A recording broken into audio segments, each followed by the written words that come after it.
Welcome to the Upshot, Multi-World Disc Golf's podcast about the latest in the disc golf world. I'm the publisher, Charlie Eisenhood. Joining me, as always, Josh Mansfield. Hoo boy, do we have a show for you today? Yeah, I know it's late. I'm sorry. I apologize. I know it's coming out in the afternoon instead of the morning, but I think it's worthwhile given that we have to talk about what is going to stand as, Josh, we just did our 2021 Stories match play bracket. I think this would have made the bracket. Maybe two things in today's show made the bracket. The National Tour is going away, folks. The Disc Golf Pro Tour is taking over operations of the entire professional tour in collaboration with the PDGA. And this is something that we've talked about. It's something that we've speculated about. It's something that we maybe expected. I really been seeing the writing on the wall with this for at least a year. But now it's here, and there's a lot to unpack. There's some information out there. For sure, check out the article up on Multi-World Disc Golf about the situation. And this is, if you're just a casual fan, it may not feel like it's that big of a deal because, ultimately you're still going to be able to watch disc golf on YouTube and on the Disc Golf Network. And, it's probably not going to necessarily affect your consumption of disc golf that much. But the business, machinations going on in the background here are an enormous deal. And we got to break it all down today. And our show on Thursday last week came out just before a big announcement that, Josh, the Pro Tour Championship is going to have a $250,000 purse. That's the biggest in history by far. World set the record in June, and now it has been easily broken by the Pro Tour Championship with this $250,000 purse, along, Josh, with sponsorship from Guaranteed Rate, a home mortgage company, LL Bean, I don't think I need to describe what LL Bean is, and Johnsonville Sausages. So there's a lot going on, and wow, we just get to try to take it in and react to this big slate of news here right before the end of the season. I definitely think not only would this be very highly seated in our top stories match play bracket, I think it definitely contends in semis to finals about the importance on the year of this, this amazing business deal that is going to be happening in the way that it's going to shape disc golf moving forward. And I think you're right that for most casual fans, immediately they aren't going to notice a huge difference. But the way that professional disc golf is going to look in maybe even a few years, but definitely within 5 years, 10 years, is going to be completely altered by this deal. And so it's going to be something that affects the way that we consume and participate in disc golf at the professional level moving forward. And I would say that if people have stuck with this around this long, they've probably heard enough business disc golf that they're interested enough that this deal is going to matter to them too. So, oh boy. Well, let's get into it. I mean, we're going to have our chance to react to everything, but first we want to talk with two of the people who really have been driving this process. Jeff Spring from the Pro Tour, CEO, Tour Director, and Nate Heinold, who's now the President of the Board of Directors, not just a board member, but the President of the board after Justin Minichelli left the position earlier this summer. So they're going to join us next, right here on the Upshot. Don't miss it.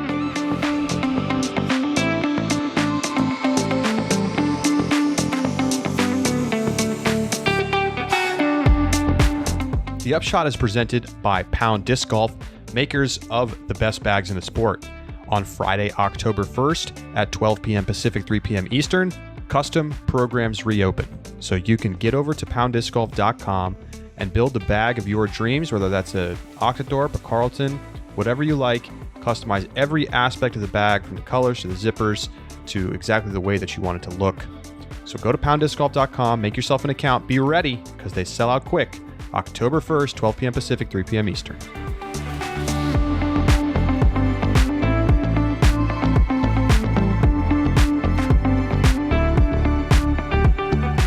Joining Joining us now on the Upshot are the CEO and tour director of the Disc Golf Pro Tour, Jeff Spring, as well as the president of the board of directors, Nate Heinold, recently voted president. Welcome back, both of you. We've had both of you on the show in the last couple of months. Hope all is well as we head towards the end of this disc golf season. And of course, a very exciting bit of news here to discuss today, with the Pro Tour becoming the official professional tour of the PDGA. Nate, let me ask you first, what exactly does that mean, that the Disc Golf Pro Tour will be the official professional tour of the PDGA? I think what it means is that the national tour has been around for 17, 18 years now. The Pro Tour came around here 6 years ago and kind of has knocked it out of the park. And so the national tour is merging with the Disc Golf Pro Tour. The Disc Golf Pro Tour will be the only elite series in North America for the 2022 season and beyond. And very excited to kind of have the reins moved on to Jeff and his management of the tour. And so next year you'll see one unified tour across the states here. It feels like this has been kind of like the vision that maybe everybody had, at least, in the back of their minds, that we would have a unified tour. And in many ways, it's felt like the tour has felt fairly kind of like the same. I mean, I see people on social media saying, like, can you explain the two tours to me? Like, I don't really understand, because, from a fan perspective, the videos go up, whether it's live, whether it's post-produced, and you may not really feel that difference, consuming it from home. And now here we are, just a couple years removed from the Disc Golf Pro Tour, maybe almost not making it. And then, of course, Jeff, you took over, had the great year during the pandemic in 2020, and now becoming the truly unified tour. Jeff, from your perch, having had an event on the Pro Tour in the past and now stepping into this role, what does this day mean to you? This was one of our founding goals of the organization when we took over ownership and management of the Pro Tour in 2019.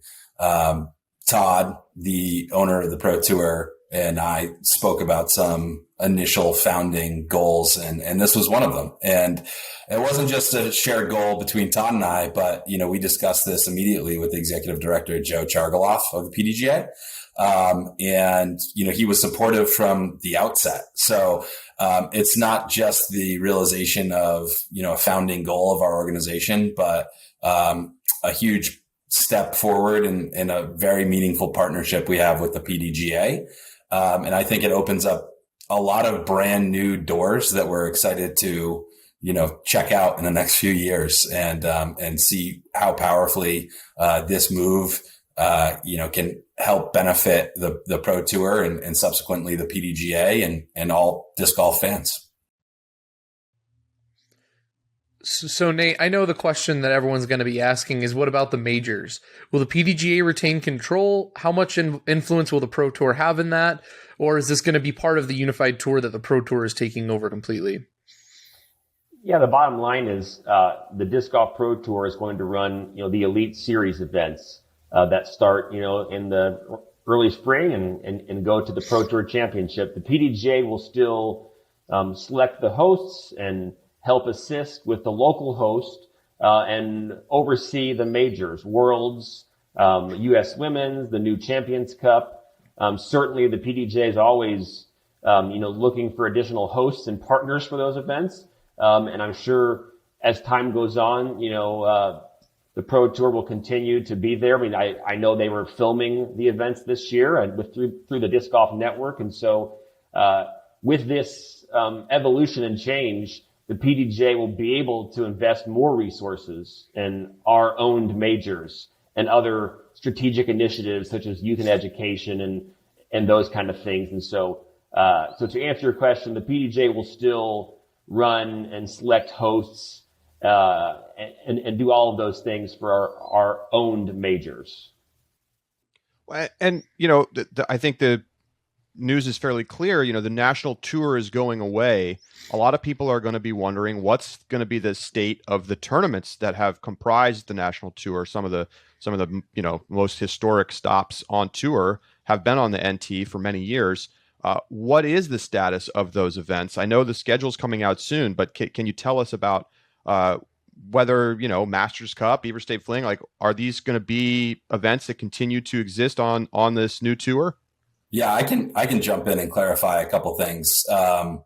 Regarding the majors, part of this agreement is for us to help operationally. So we will be assisting in selection and operation of the majors. That said, as Nate mentioned, they're still PDGA owned. We know that the PDGA staff does a fantastic job, and they'll basically be doing everything that they do, but we're just going to try to combine and help and make them even better. So I think when you think about the majors, you're going to think about like a super team, like trying to elevate the majors into a stratosphere that we've never even seen before. So it's very exciting, I think, for the majors. Also, a part of the deal is that we will have the media rights of the majors. So we will, manage those for the PDGA, and in collaboration with the PDGA marketing and media team, Danny and Matt, will work together with them to make sure that, all the decisions regarding media, make sense. But I think that opens up a lot of new possibilities for national and international exposure of the majors as well. And the PDGA really wanted to leverage the Disc Golf Network and the success that we've had there, not only there, but, in the national media market. And try to bring some of that to the major championships to elevate those to, new levels. So I think in terms of your question on the majors, I'll just say that, we're thrilled to support them in any way, shape, or form that we can, and basically just make them, basically pour all the resources of the sport, into them. And this partnership is meaningful in that way. In regards to the NT events, our agreement is that we are assessing and prioritizing last year's NT events. They won't necessarily all fall on to the Disc Golf Pro Tour, but I think most of them will have a spot if they want to return. And we're in kind of the final phase of the schedule discussions right now with the PDGA and all the events, and you'll see that very soon. And so the specific answer to your question, you won't have to wait long for, but we're doing our best to integrate them in and create an even more geographically sensible and cohesive tour, which I think is another big benefit of this move. You said then that the Pro Tour is retaining the media rights. In the press announcement, you talk a little bit about the Disc Golf Network and the creation of a new tier. Jeff, do you want to talk a little bit about that and what options are going to be available for viewing some of these events? Yeah, so we've been working with our service provider, one of our most crucial partners in the back end of Disc Golf Network, to create the ability to have subscriber tiers. That's on pace for early 2022.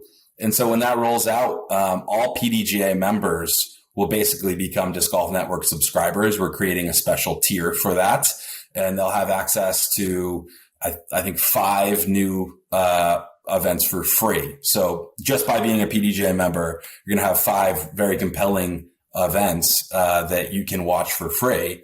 And additionally, you're going to have the 50% member discount that, we went back and forth on, but we decided, as a group that would be retained.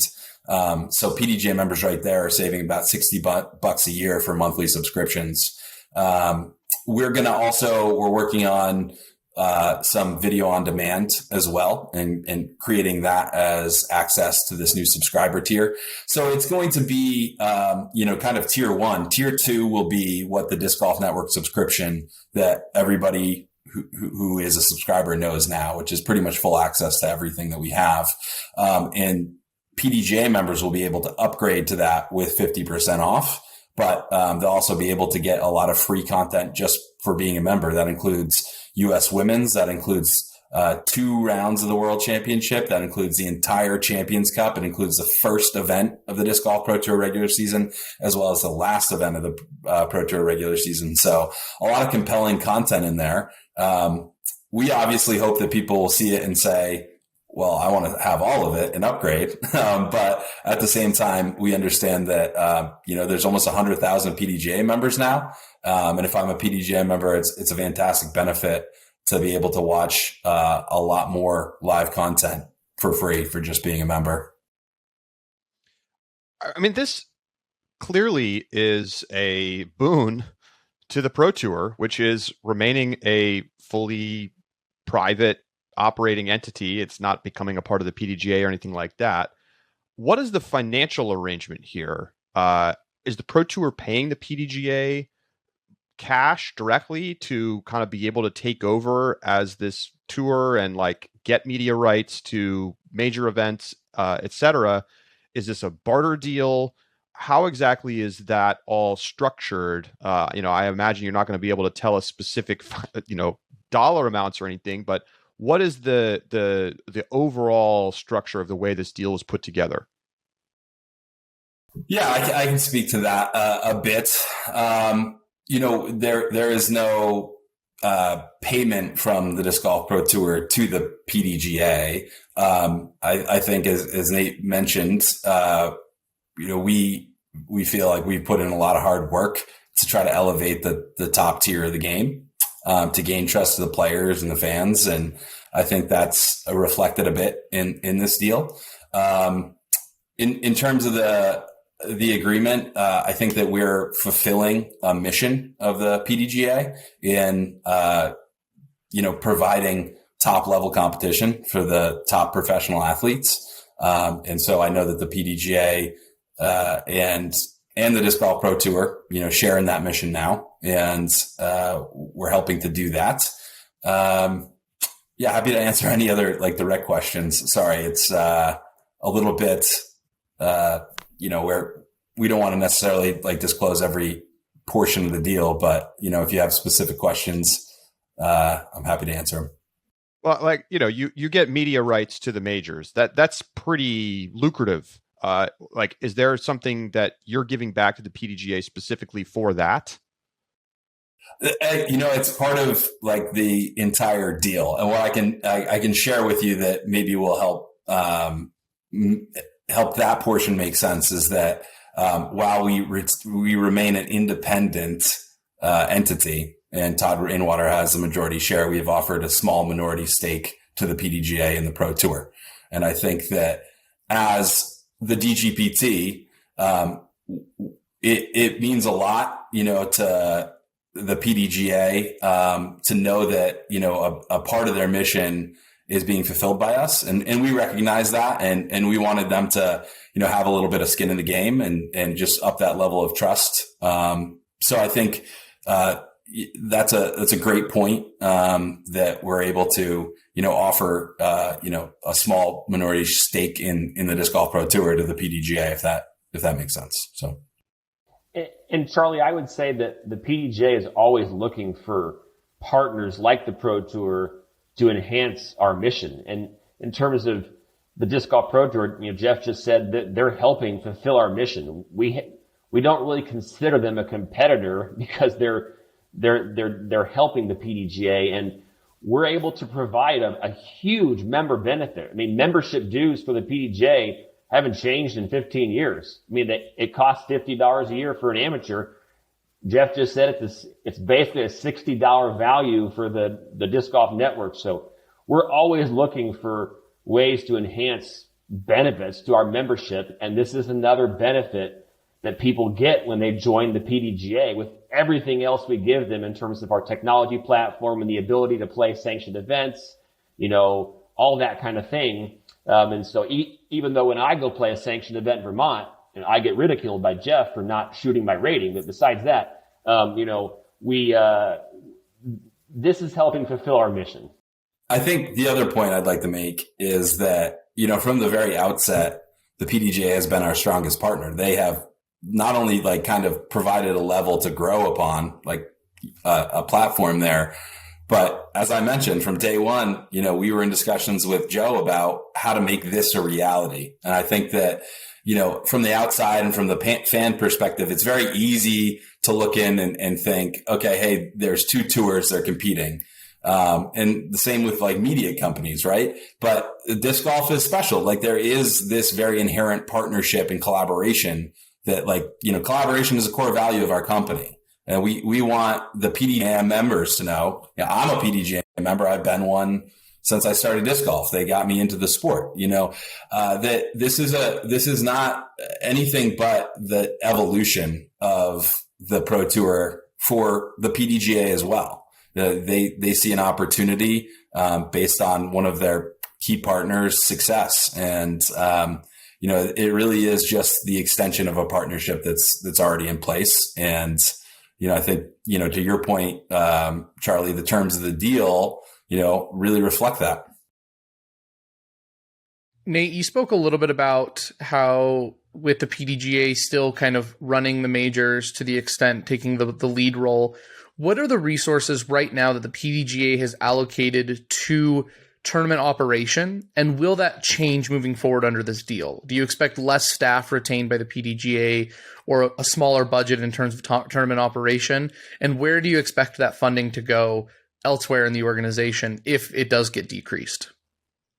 Yeah, we're not looking to decrease our expenditures in terms of running tournaments. In fact, the PDGA has actually just hired a few people just for tournament support and training, and to have those people available on weekends for a lot of new TDs, because as you guys know, Jeff and I run Elite Series events, but we started probably by running unsanctioned events. And so for the TDs to get to the next level, they need help. And honestly, the Pro Tour is focused on these 15 core events, plus maybe their Silver Series, whatever that number is.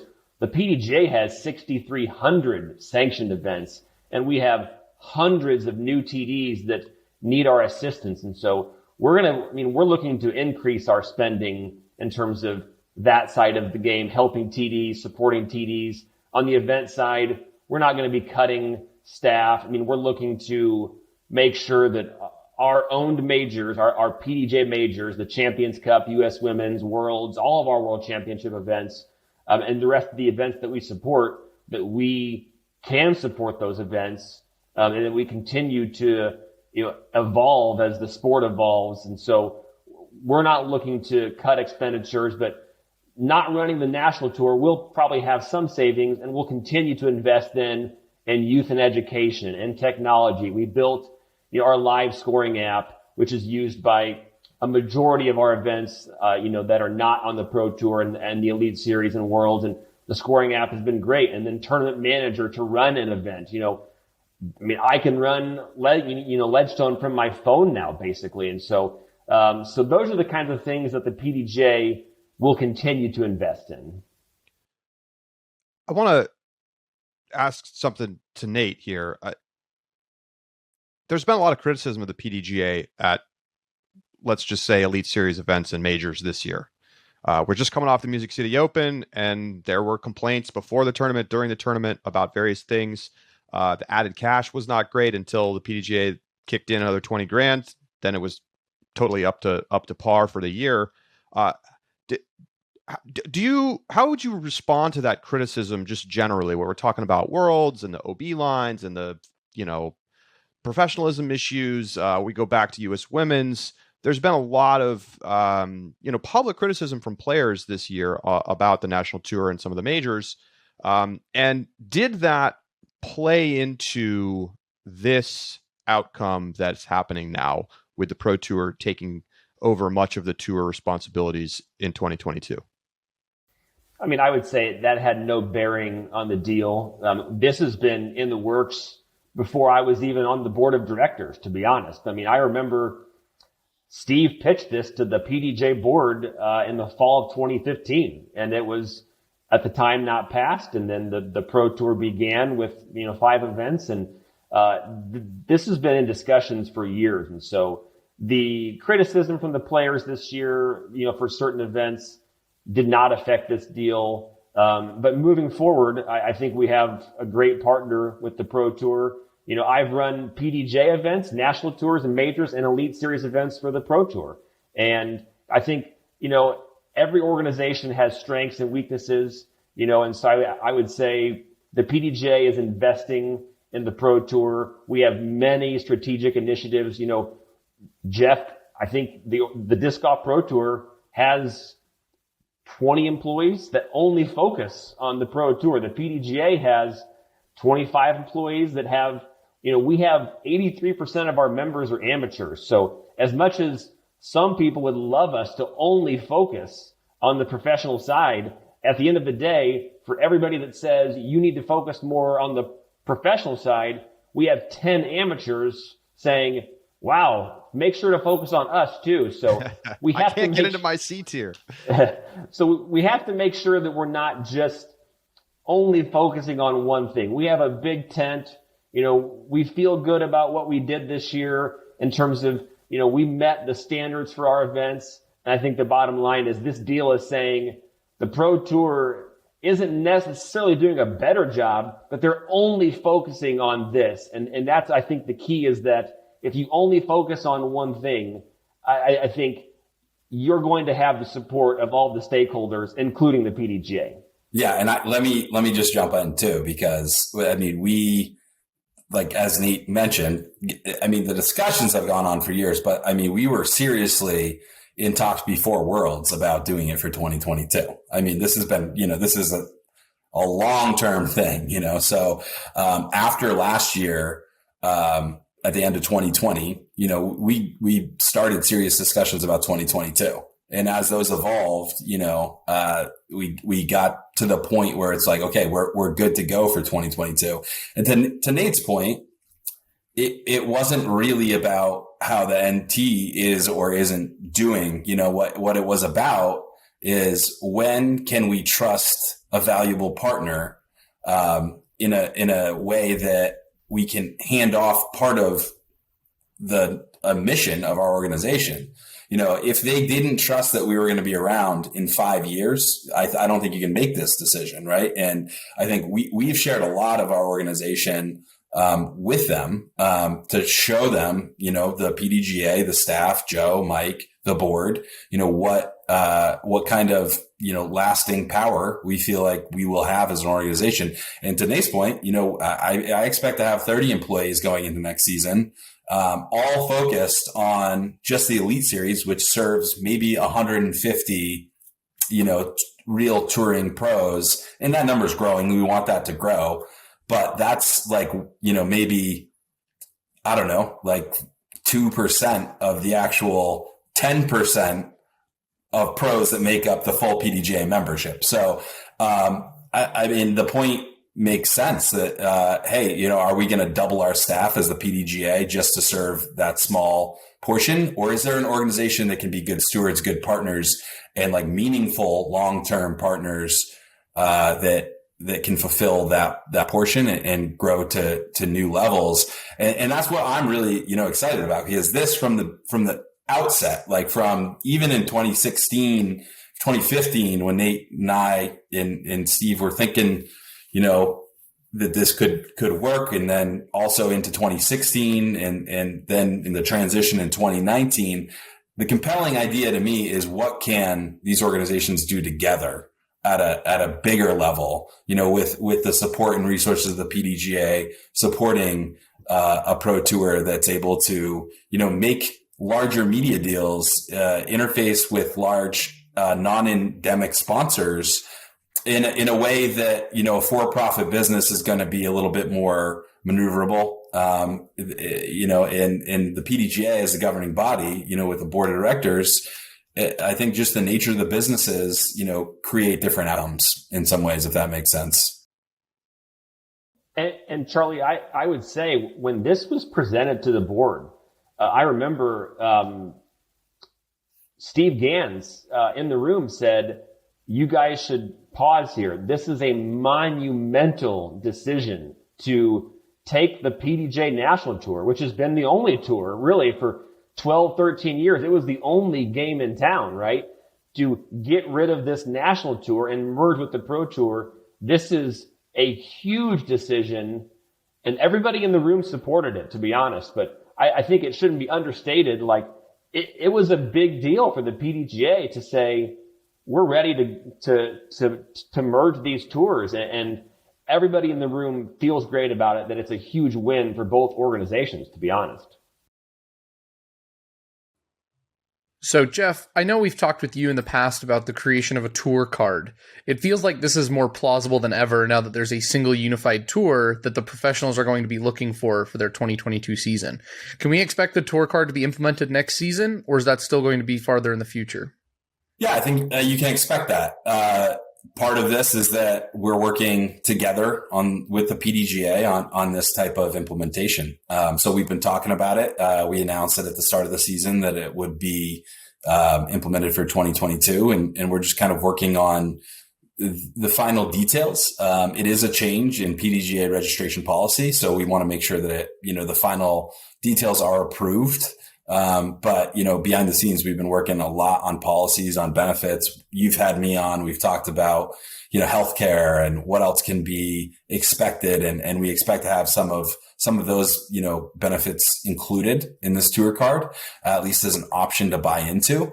And, I'm incredibly excited. And, I think in the next few, month or two, you'll see more details about that. But we are doing our due diligence, working with the PDGA staff, making sure that, it's interconnected to all existing PDGA policies. And then we'll roll it out. Nate, what's the legacy of the national tour? And do you feel that it's bittersweet at all to have that come to an end here in 2021? I don't think it's, I don't think it's bittersweet at all. I would say maybe for the PDGA staff who has really been working these events, it probably is bittersweet to them. But as a board member of the PDGA, I'm just excited about it. I'm excited for both organizations. In terms of the legacy, as I said, the national tour has been around for 17, 18 years, and it was the standalone only game in town for 12, 13 years. And so, I would say the legacy is that it still helped usher in the current era of our professional touring sport. Without the national tour, who knows if Steve has this vision to create the Disc Golf Pro Tour, and who knows if Jeff and I become Elite Series TDs. I can tell you that before Jeff and I run the Pro Tour, I was on the national tour, and Jeff probably had inquired about getting on the national tour, right? And so, without this national tour, who knows what would have happened? Who knows what would have transpired? And so the legacy should be is that, they created the blueprint and the game plan for, I think, the next era of our professional sport that the Pro Tour is now ushering in.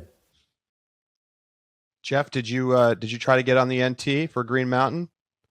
Never formally. Certainly thought about it, but the GMC, when it was ready, I think for that stage, just fit into the Pro Tour schedule.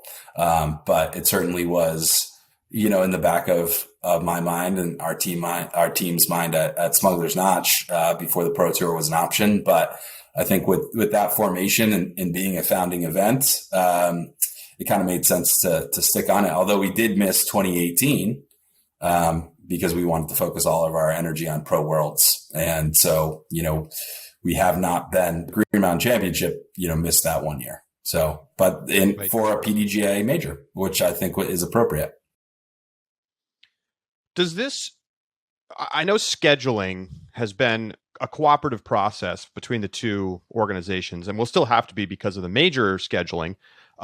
Does this open things up, though, for schedule changes? Are we going to see the same basic structure of the tour going forward where we start in, the Southwest desert and then go through Texas up to the Midwest, across to California, up to the Pacific Northwest, et cetera, et cetera?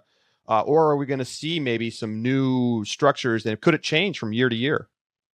So, yeah, I think that it will change from year to year. Next year, you'll see the same structure.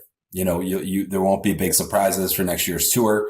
We're all working together to kind of put the pieces in place. But what I think this deal does is give us a lot more flexibility expand, to think differently, to be creative with the schedule in the future. Scheduling is incredibly difficult. There's so many stakeholders. There's so many events that and venues that are worthy or that could be worthy and that you want to evolve. And I think, this was a huge moment for, me and the tour to reach. But I think the next focus for my job here is going to be the development of the next phase of venues for the tour and how that schedule may evolve over time.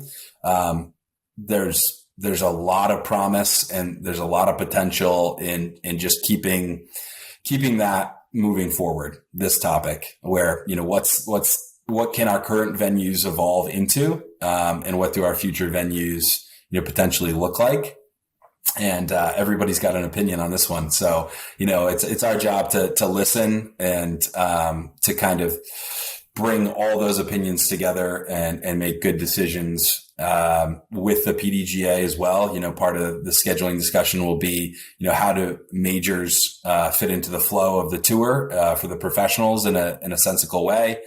And one thing I can talk about now is that we've been discussing with the PDGA what a wraparound tour looks like. So when the tour championship ends, the next season begins. And it's very similar to what the PGA Tour is doing now. And I think, if that becomes a reality, it'll just kind of create more space on the calendar because we know it's a long season. And I think a big topic of the future will be, creating a schedule that is sustainable for the players and they're able to be judicious about the events that they get to. But at the same time, we have to incorporate all the regions, we have to incorporate all the new, exciting developments that, you see in venue progress. And in order to do so, there's only so many weekends and so many chances to get to certain areas. So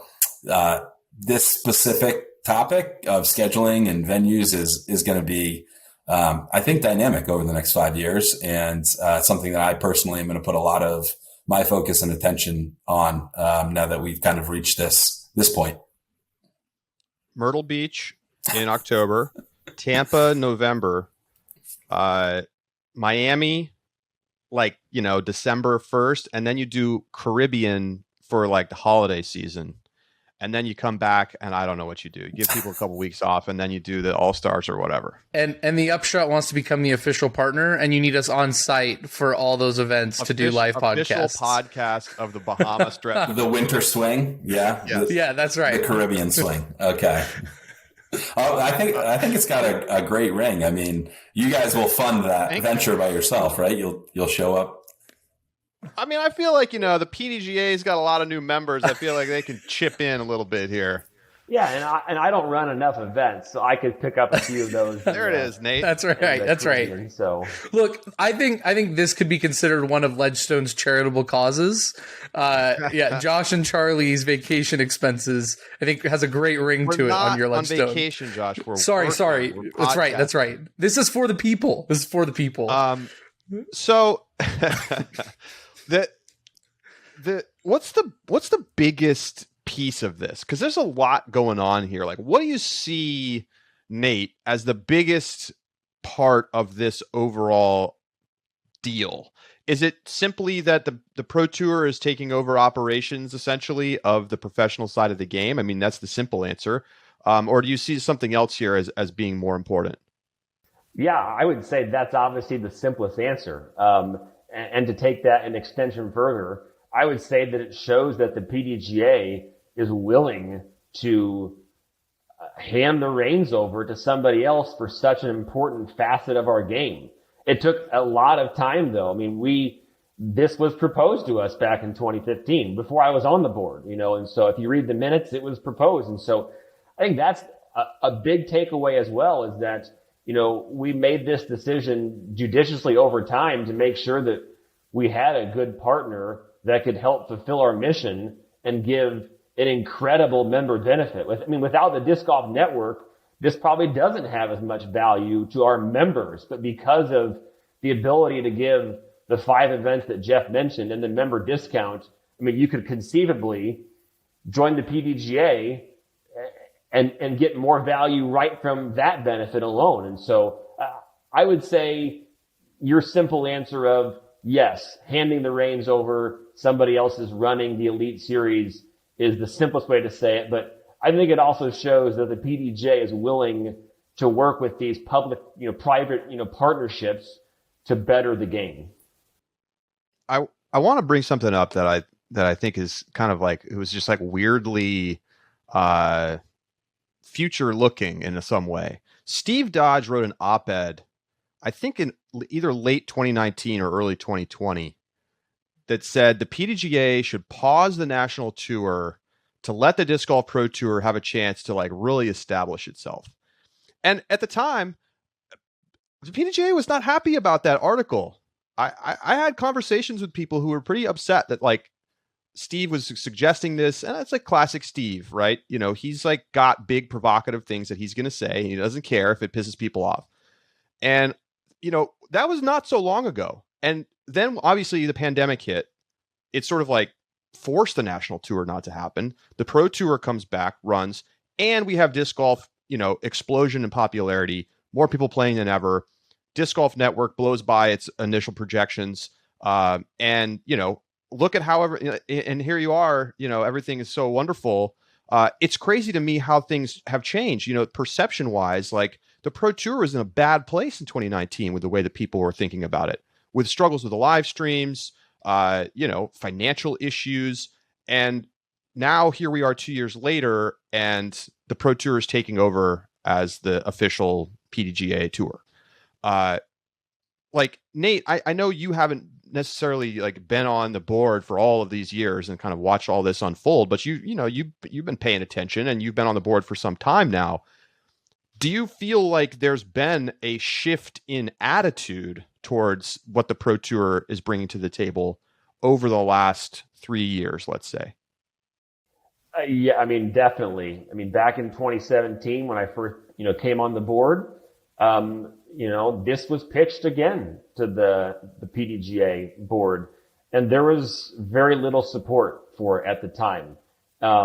Back in 2019, yeah, things were rough before, Jeff and Todd took over. I mean, we don't need to go into the details, but I know, there were a lot of conversations, and I'm, looking back in 2019, if you had said this was going to happen, I would say, unfortunately, it's much more likely that the Pro Tour would have been gone.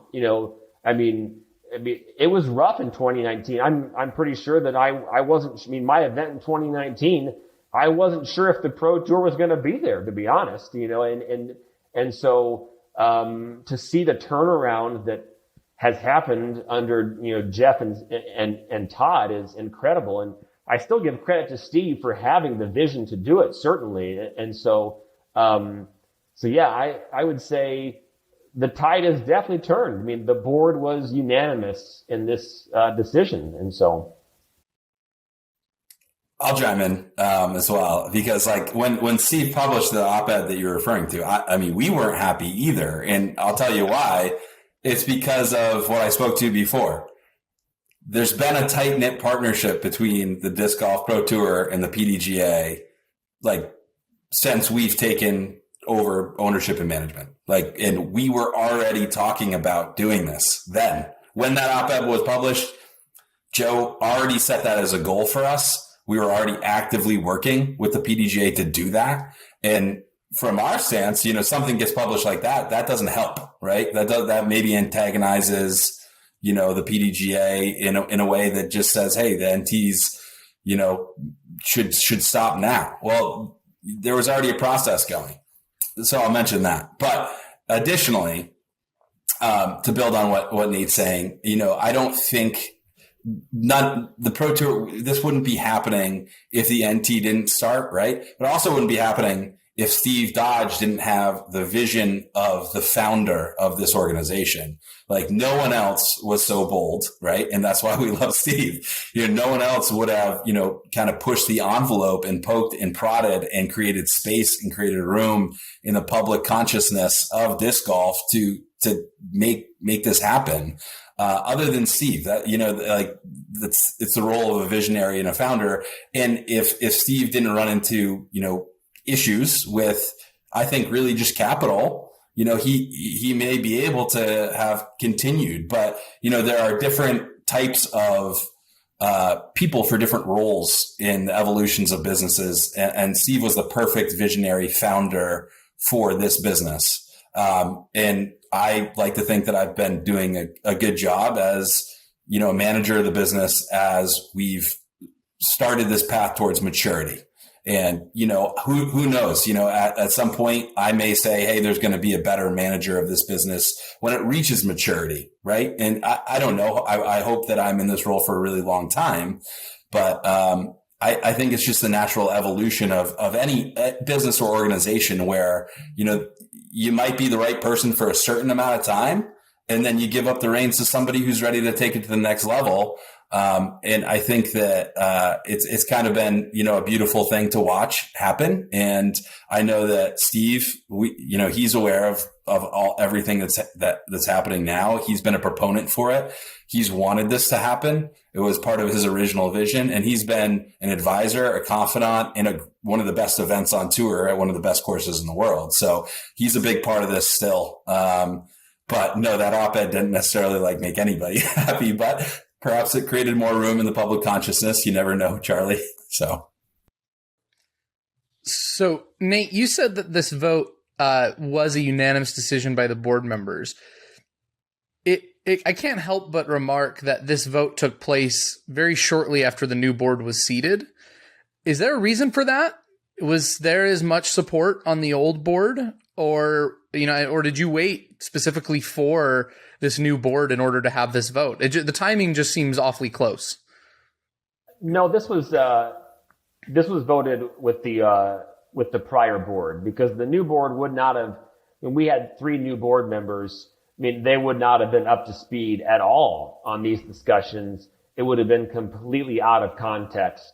So this was something that the prior board voted on. Okay. To give the executive director the ability to negotiate and finalize this with the Disc Golf Pro Tour. But I believe that the current board as well would look at the facts and support this initiative as well. What's this is a big change for the PDGA. The Pro Tour has been getting ready for this situation, and I'm sure is excited for the opportunity that it presents. The PDGA now, suddenly doesn't have the national tour to focus on anymore. And I've been advocating for some time that I think that makes sense. So how do you now kind of restructure the focus? Especially, you're sitting as president of the board, obviously you still have the majors, but there's a lot of other things, as you've referenced, that the PDGA has to do. And so do you feel like it's going to be easy for the board and the staff and everybody to kind of shift the mindset a little bit towards, hey, we don't have to focus as much now on the professional side of the game, and redirect focus towards all of the other things the PDGA is doing? I think the bottom line is we unfortunately had the trial run last year. Not running the national tour because of the pandemic allowed us to say, what can we do with this additional time and money? And we focused on the live scoring app and technology and player experience. And now we're focusing on, wow, we have all of these new players. We have new TDs as well. We have 6,300 events. We have to make sure that the next, Steve Dodge, Jeff Spring, Doug Bjerkus, Nate Heinold, there are going to be elite TDs that come up in this new wave. They have to know what they're doing though. And so we're focusing on TD support and training. And so we're looking at initiatives in terms of international and focusing on growing the grassroots level, youth and education. So we're definitely not going to sit back and just, see how things go and not invest those resources. The sport is growing fast, but growth it's not always easy. And so we have to make sure that our members have events to play. Jeff said there's not enough weekends in the year. That is definitely the case. Right now, the first 6 months of the year, people couldn't hardly sign up for an event because they were filling up so quickly. So how do we address that going forward so our members can play events? So we have many things we're focusing on, and just because we won't focus on these 5 or 6 elite series events each year doesn't mean that we won't have staff there, right? And it doesn't mean that we won't focus on all the other initiatives that we're working on that could drive the next wave of, growth basically for the sport. And Jeff, for you, as you look ahead to 2022, how do you think about things differently now that this is in place? Well, to be honest, one of the best and most obvious benefits here is that we can bill ourselves as the one unified tour to partners outside the sport. There's a lot less confusion for the mainstream, I think media, the national media, the fans, so on and so forth. I like to think that this will be as consequential as the NBA and ABA merger, or the AL and the NL merger, in some way. Maybe we'll look back, and at those times, I'm sure those deals maybe looked less consequential. But hopefully it'll look like very, very positive for both organizations as this develops. And I think one big thing is partnership. Negotiations and discussions. And I can tell you if Sean Jack, our partnership director, was on here, he'd say this is going to provide a lot of benefit for me and my job trying to attract, new partners on. And I think that goes for the PDGA majors as well. I think, as I mentioned, there's going to be some, kind of the supercharged team, looking at how we all can come together and elevate those highest events. On our end, we're also getting support from Danny Voss, Matt Rothstein, Hayden Henry, all those people that work for the PDGA that do a great job. We're talking about, Mike Downs, all the great, folks at the PDGA that, can help our events and kind of be there in regular meetings. We already have a plan to have regular meetings about, the Disc Golf Pro Tour as well as majors. I think that it's going to benefit a lot of areas. I could go on, as well. But I guess I'll leave it there.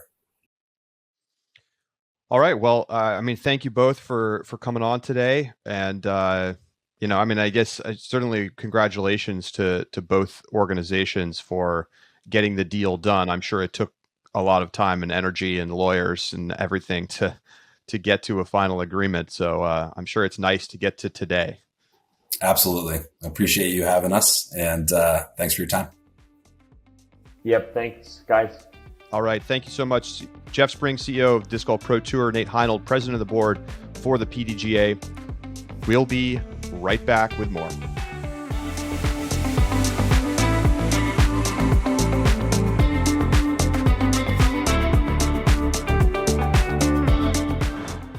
Maybe you noticed my blue polo today. Well, it's made by Diameter Apparel, sponsor of the Upshot. We all know the difference that confidence brings to the sport. When you're comfortable, you're focused and confident in your game. Diameter Apparel is for disc golfers who want to be comfortable during their casual, league, and tournament rounds. In fact, Diameter supplies team and trophy jerseys for many tournaments and events. Made right here in North America, Diameter Apparel's designs stand out and will inspire your best performance. Diameter is breathable, durable, beautiful.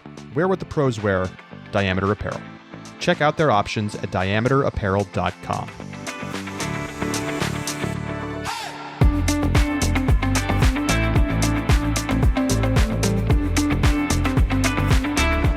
Welcome back to the Upshot. Wow.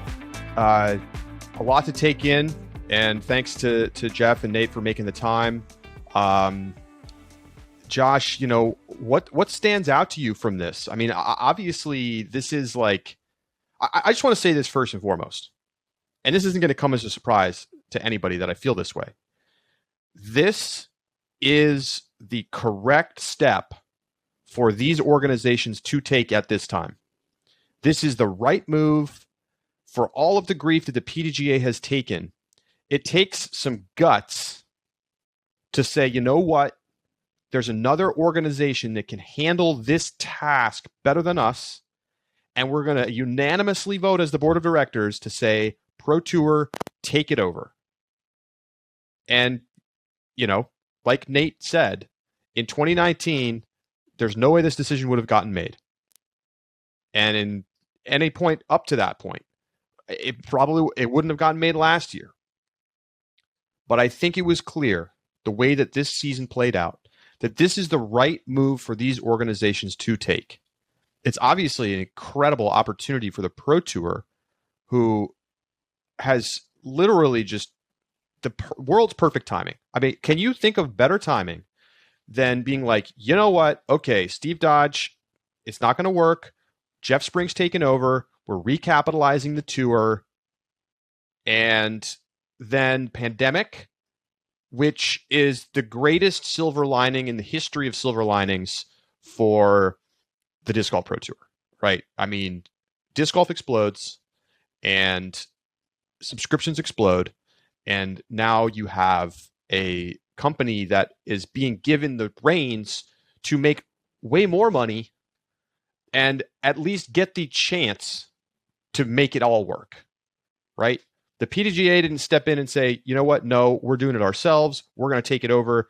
We're not going to sanction your events anymore or whatever. And we have some kind of war.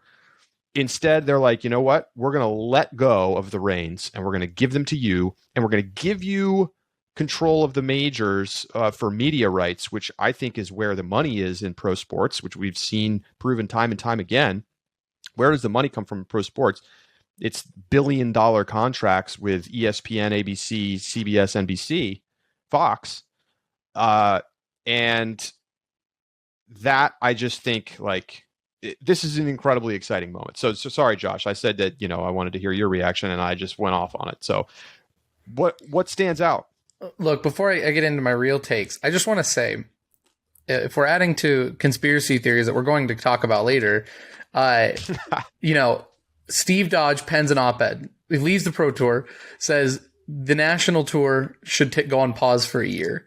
And then all of a sudden, there's just this pandemic that forces the national tour to shut down, and the Pro Tour explodes, and Steve Dodge gets his way. I don't know. I'm just saying, it's all kind of sus.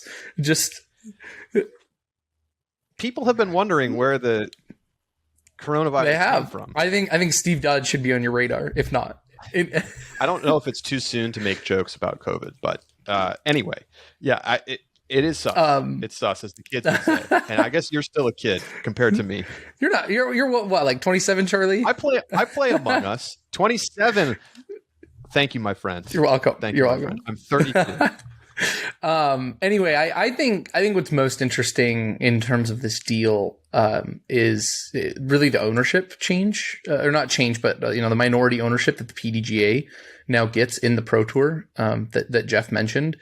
I think that is because I was wondering the same thing, right? You talked about how they have not only all the media rights for every Elite Series event, but that includes the majors as well. And so even just media rights to all the majors, that they get to control and sell those media rights. Because look, I mean, the Pro Tour now has so many ways that they're going to make money off of this. They get to gain just from their subscribers, right? And the viewership that they actually have on the Disc Golf Network. But by them controlling the media rights to post-produced, about who gets to do post-production and who buys it, tons and tons of money. How much is that worth right now? How much is MPO lead card post-produced for the full season and majors worth in 2022? $250,000?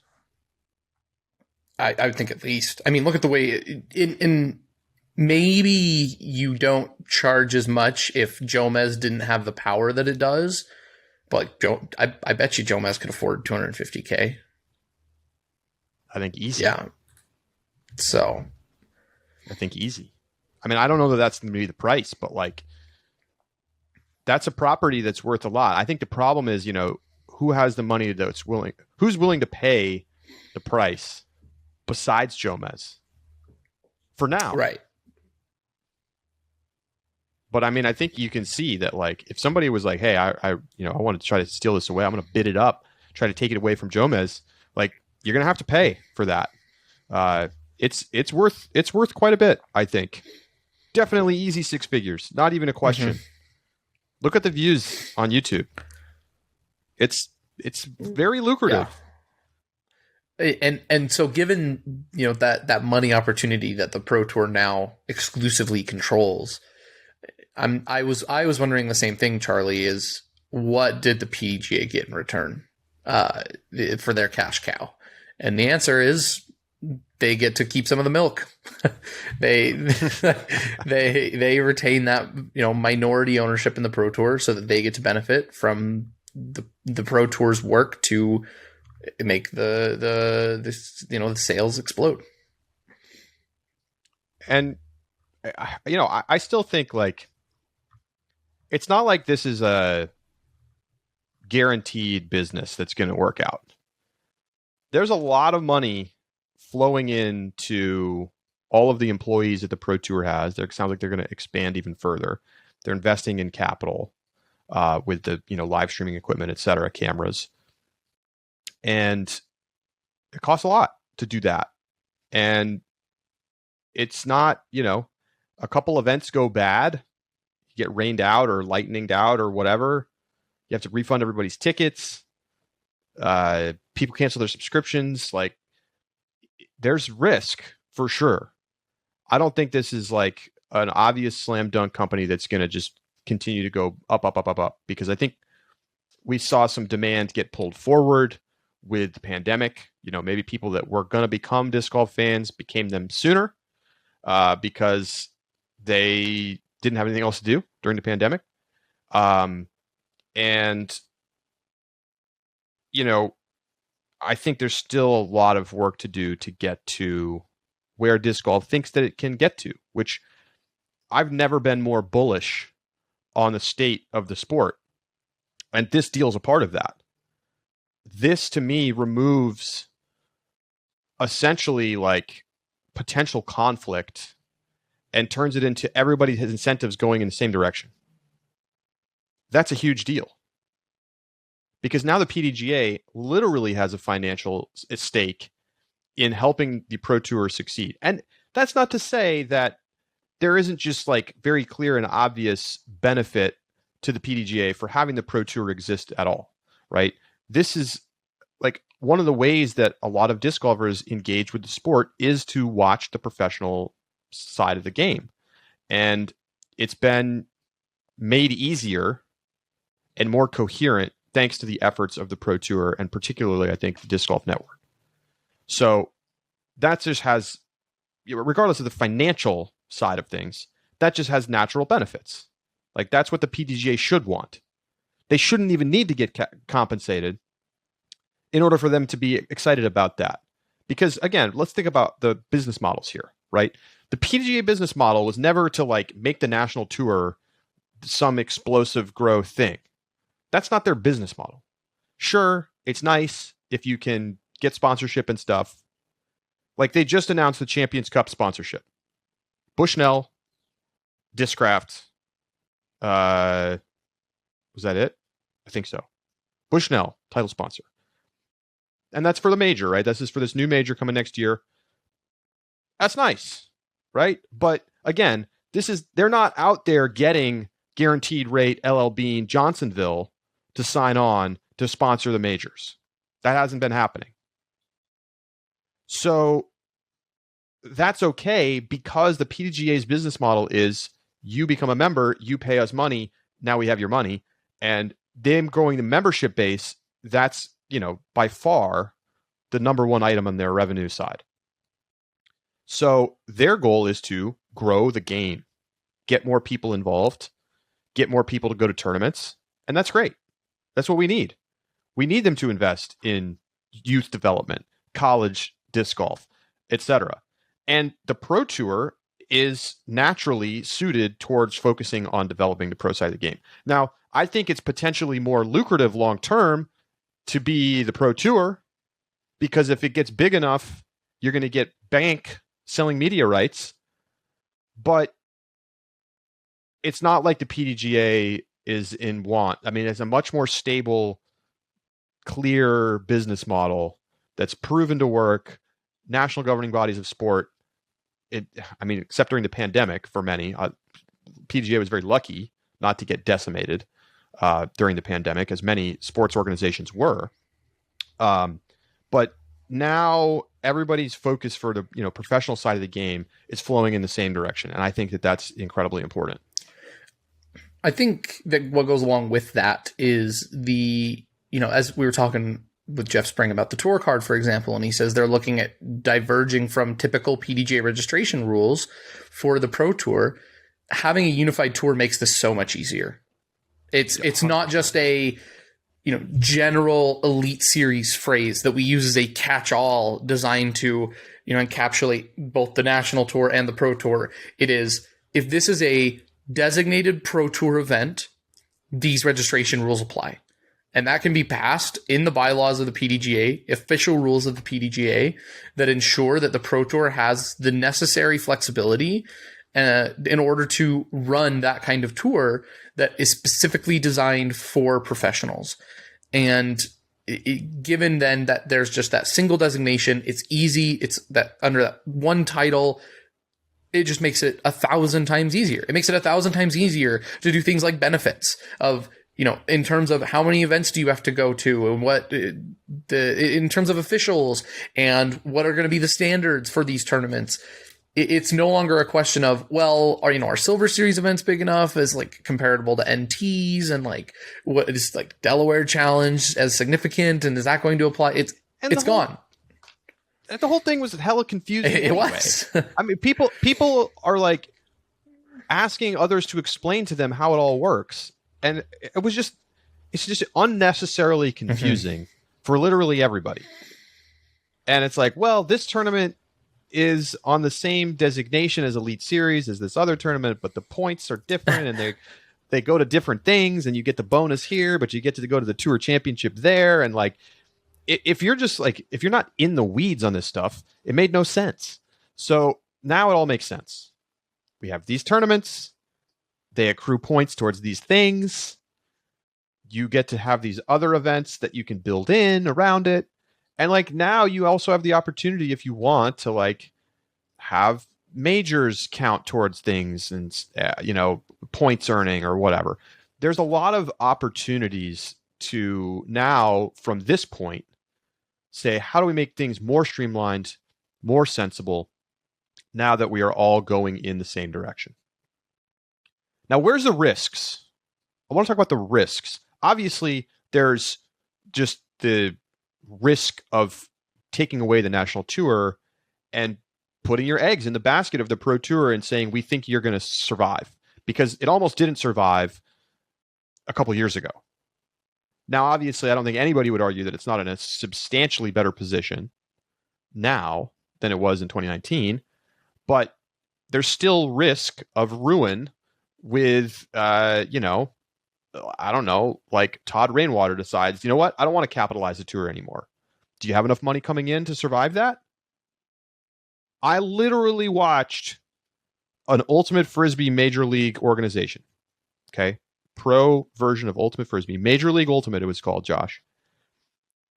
They had just got new offices. They were in the off season. They were getting ready for the next year. And their backer said, you know what? I'm not putting any more money into this. The lights went out and it was done. In 12 hours. Shut it all down. Everyone's fired. Done. Now, I don't think that's going to happen here. There's way more money coming into this organization than was coming into Major League Ultimate. But there's still that risk. I still have some trepidation, I guess, and maybe this is misplaced, that we're going to lose some of the tournaments that I think are really important to sort of like the history of disc golf from the Pro Tour. And maybe that's the price of progress, but I still worry about it. When you asked me about risk, that was the first thing that came to my mind as well. We know that Masters Cup doesn't have live coverage, but it feels like it would be a real shame to lose that tournament. And I also am interested to see, what does the fan response look like if you lose what are considered historic staples on tour, like the Beaver State Fling or Masters Cup? Or, I mean, we know that there was a little, like, the question of live coverage was an issue at Ledgestone because we couldn't cover the front half of Northwoods Black, right? I don't think Ledgestone's going to go anywhere, but it is a question of, in the Pro Tour's drive to economize this business and their revenue source, which is media, do we lose aspects of the sport that I think most fans, including myself, really value about the things that we've had in the past? And I am not quite willing to say that that's just the price of progress. I hope, and I don't think the Pro Tour is either, but I think that that's a risk. Yeah. I also think, where do the majors fit into all this? Like, everything everyone's saying sounds great. We're going to pump these up. We're going to focus on making them the best they can be. But, you got this weird new major coming on next year, Champions Cup. I don't think, I'm certainly not super excited for that format. I don't think the players are super excited for that format. Maybe it's going to change in the future, but it's going to be weird to play a stroke play tournament and then be like, all right, reset and top 4, go to this other thing. It feels a little just weird. And like, how do you make the majors feel like they're also, climbing towards the higher levels that they need to? What people are saying makes sense, but like, it's still a PDGA property, but like the Pro Tour is doing operations, but like the PDGA owns it, but the Pro Tour has the media rights. And like, I don't know. It doesn't feel like the Pro Tour is necessarily going to feel the same ownership over those events, both literally and figuratively, as they do their own. And does that cause the majors to feel like they're getting, they're pulled down a little bit? We don't want, we can't have that happen. Right. And so I don't know, that just also feels like a little bit of a risk to me. Like the Pro Tour decides they want to sort of like try to push their own tournaments into major status, as opposed to, pushing the PDGA ones. I don't think anybody would say that that's what's going to happen as of today, but you could imagine that future. I also wonder about the international aspect of this deal, because the PDGA is committed to international disc golf, as they talked about.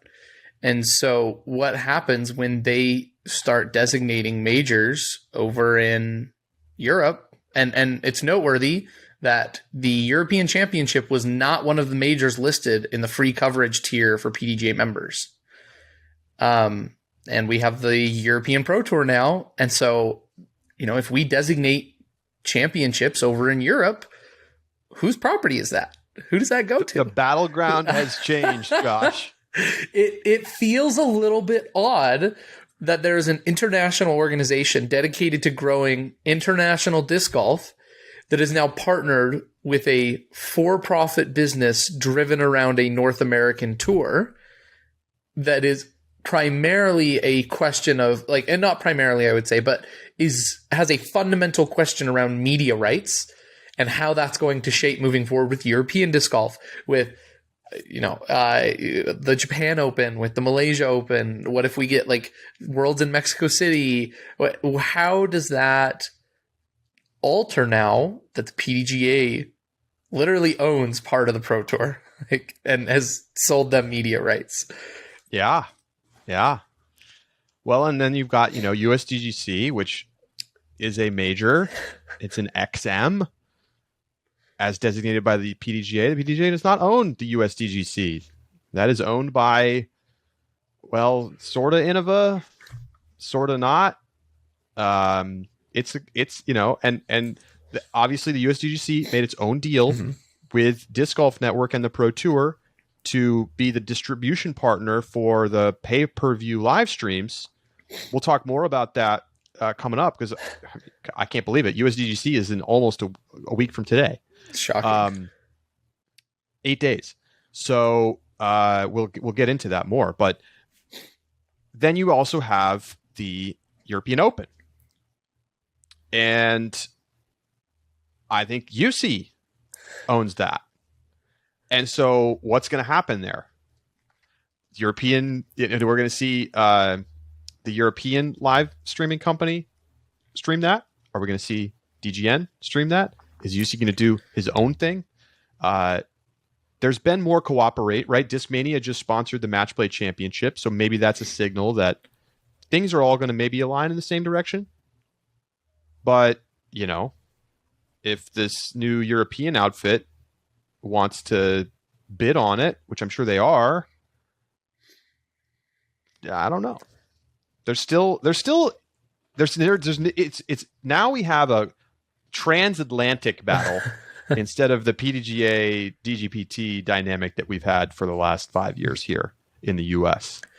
You know, USDGC feels like the Notre Dame of disc golf, where they're like not in any conference, and so it's always like, what the heck do you do with them, because their schedule is always weird, and it's like, how do you put them in the playoffs? And like every conference is like, no, we want them, and they're like, nope, we are proudly independent and make a lot of money from it. So it's kind of, you know, it's an odd just anomaly that has to be dealt with. But I think it's fair to say that the landscape of professional disc golf and the way that those interactions with smaller entities like USDGC and the European Open have fundamentally changed forever. Man, this is going to be fascinating to see how this plays out, and like, what's the schedule going to look like next year? Sounds like we should expect tons of changes. But, you know, Jeff Springs talked about the Silver Series maybe not being the same thing next year. Maybe you can't play Silver Series events if you're a certain level of pro player. And it's going to become more of a qualification structure to get onto the Pro Tour if you're not a tour card holder. I mean, these are questions that this is speculation, really. I mean, we've heard drips and drops of this stuff, but it's not official yet. Yeah, it's really going to be quite interesting to see what happens from here. But again, fundamentally, like if we really zoom out,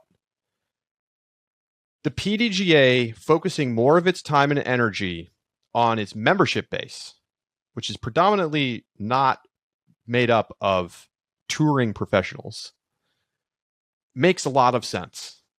There's a lot of things that money can go to, and the focus and really the time, I think more than anything, the time of the people involved in the organization can now be redirected from focusing on national tour events and go into how do we build a strong structure for youth disc golf, which, I mean, we've talked about it a bunch on this show. It's almost non-existent.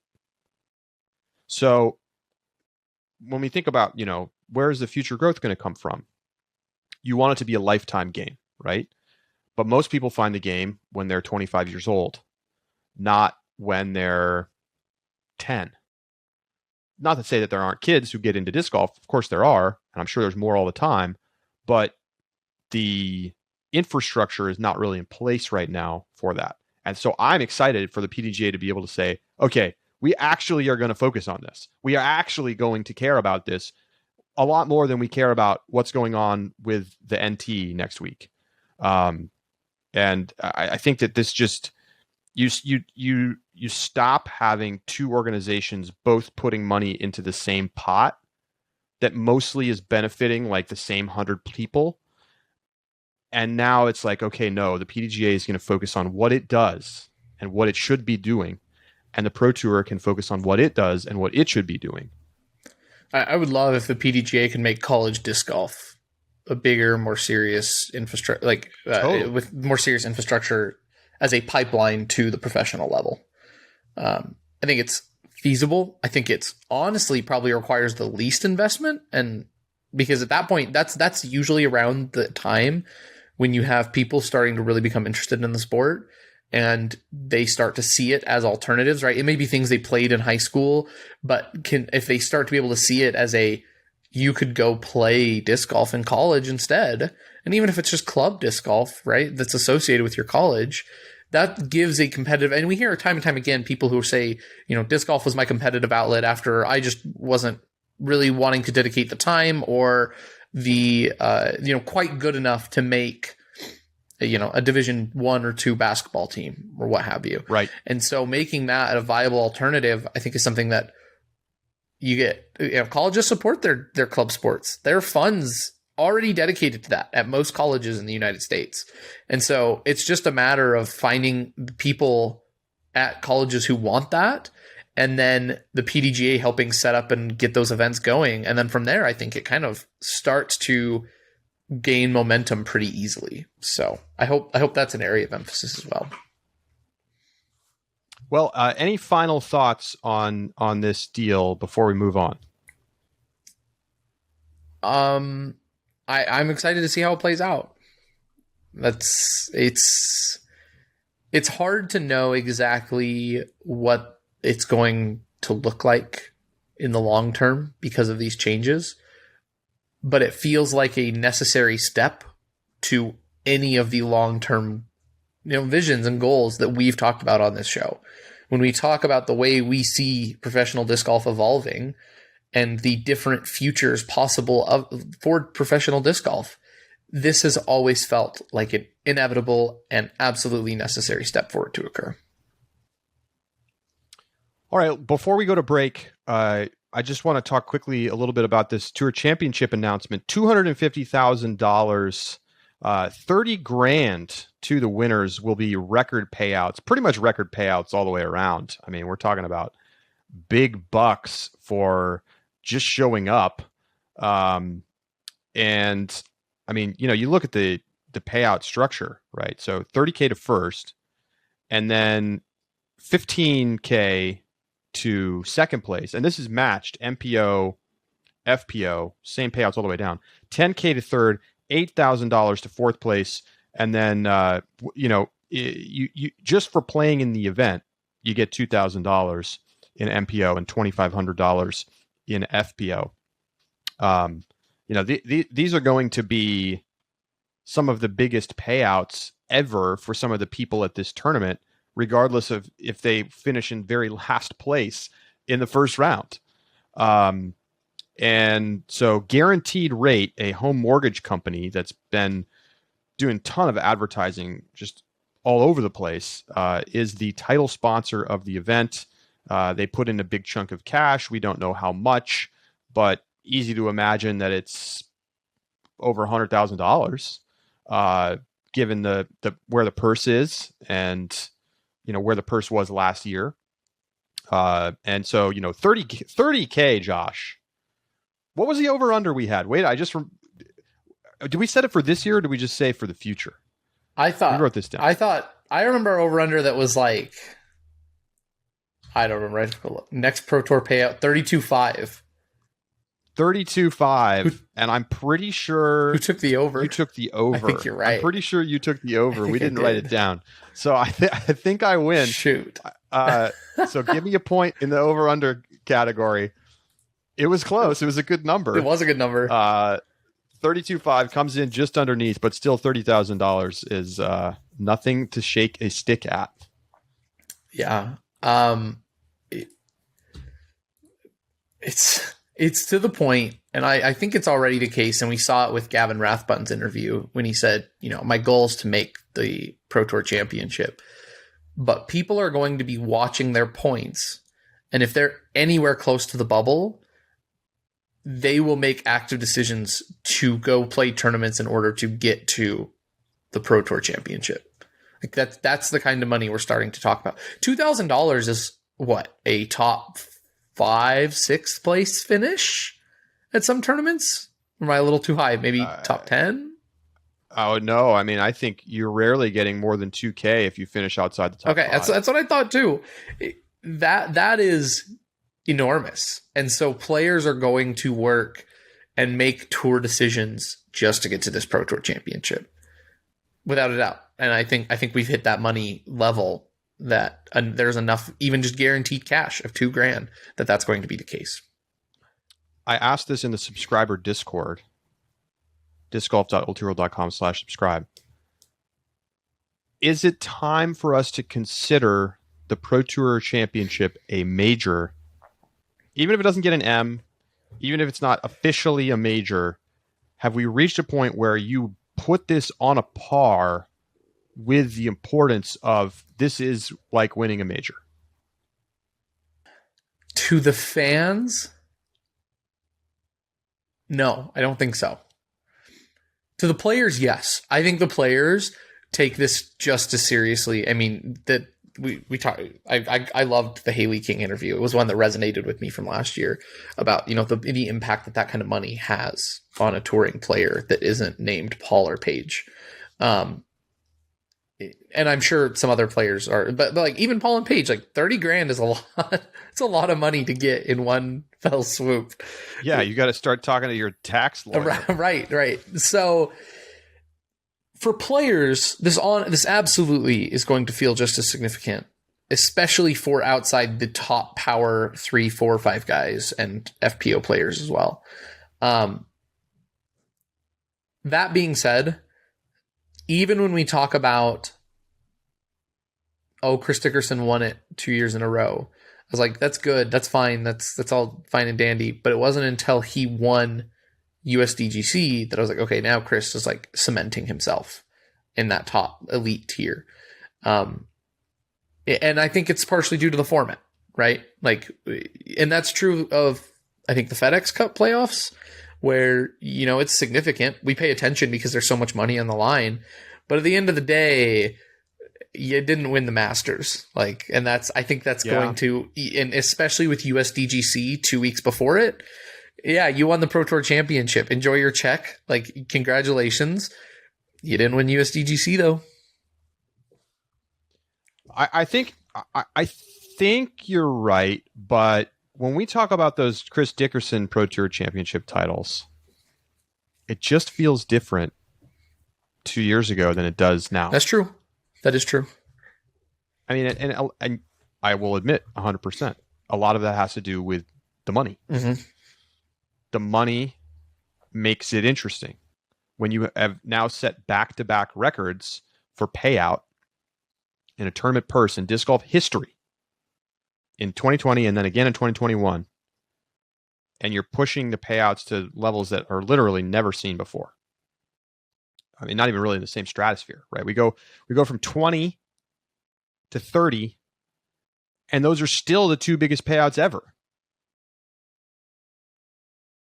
I think that starts to matter. And maybe it's not quite there. Maybe it's not quite there to say, you know, you won USDGC. And maybe it won't get there. You might be right. I think some people will say the format doesn't work. But like, would players rather win this or win the Champions Cup next spring? The next major, you know, after USDGC. We talked a little bit about this with using USDGC rather than the Champions Cup. I don't know. I don't know. I think you have to see a little bit of the Champions Cup. Right. Fair, like fair, that's, fair. I think a better example would maybe be like European Open. It does have an established history. It's a major, it's a significant event, but it doesn't quite feel, it's not Worlds, it's not USDGC, right? When we list titles at player introductions, when we talk about players, we don't say, oh yeah, and they're a 2-time world champion and a 4-time European Open champion. We don't say that. And so even by that metric, we have devalued the European Open in its significance as a major. But that's going to change. I guarantee you that. I think you're right. That tournament's going to become huge. I completely agree with you.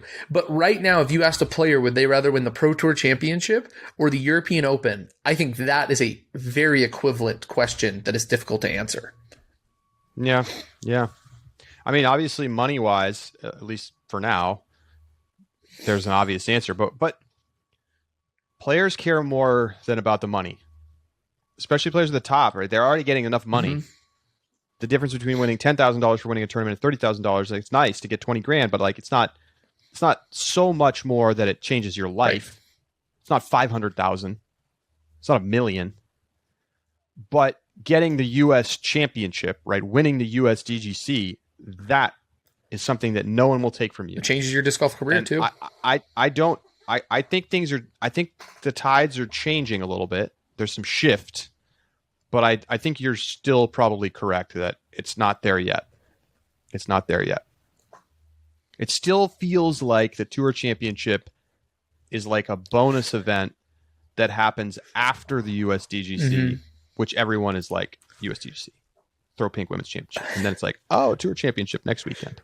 I will say, though, I think that there is a threshold for how many mozzarella sticks USDGC can throw up before people say, screw it, I want the Pro Tour Championship. Okay, over under 50 mozzarella sticks at USDGC before PDGA strips this major title.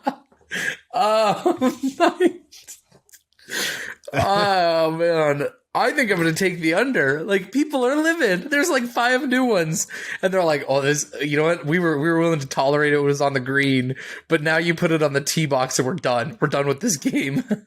So for those who are maybe not in the loop, the mozzarella sticks, aka the wood posts that have protected some greens at the USDGC, and there's been people call them mozzarella sticks, and then Arby's legitimately went on their social media and was like, look at these delicious mozzarella sticks, and like photoshopped them in. And they sponsored the tournament. Arby's does some like cool, edgy social media stuff.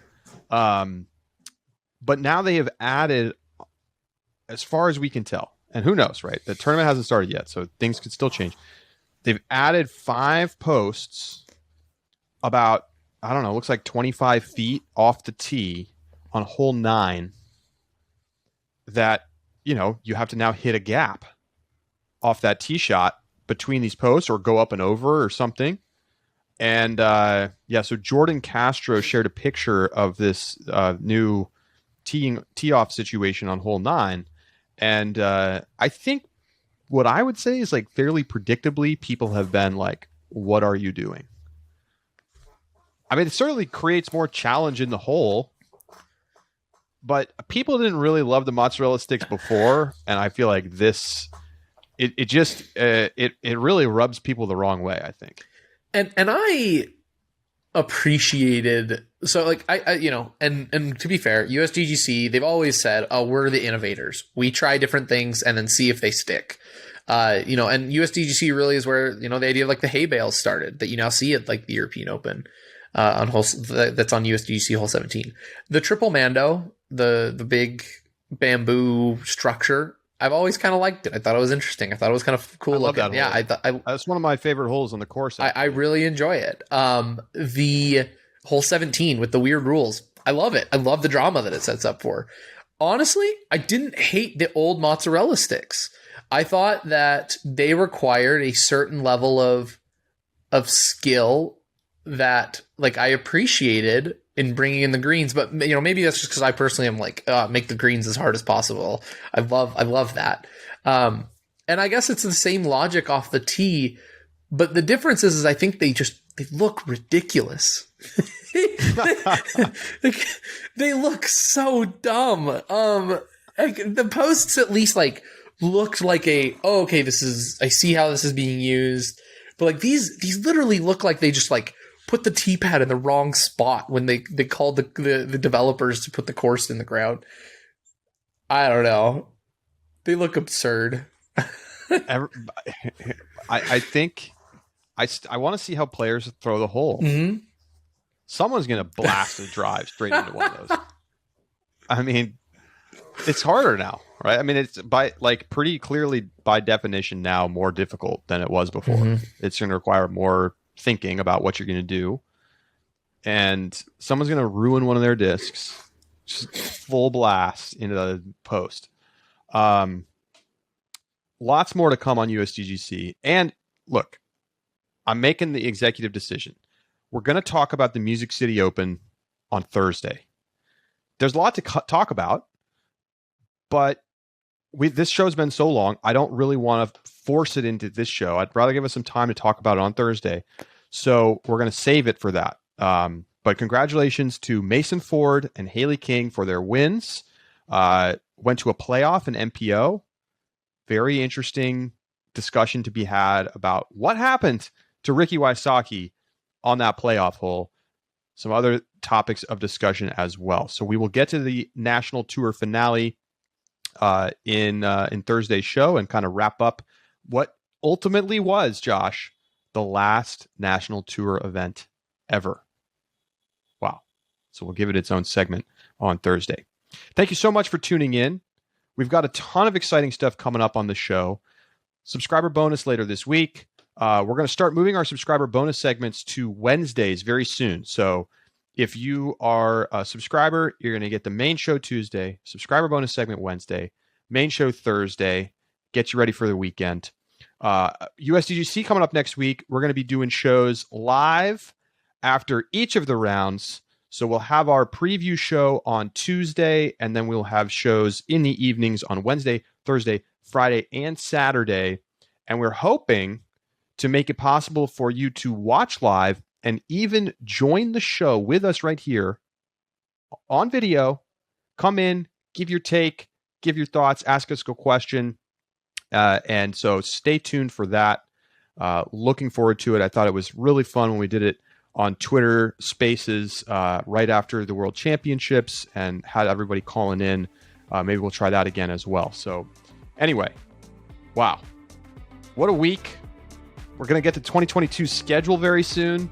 There's a lot to talk about. USDGC right around the corner. Thanks so much for tuning in. For Josh Mansfield, I'm Charlie Eisenhood saying so long, and we'll talk to you next Thursday.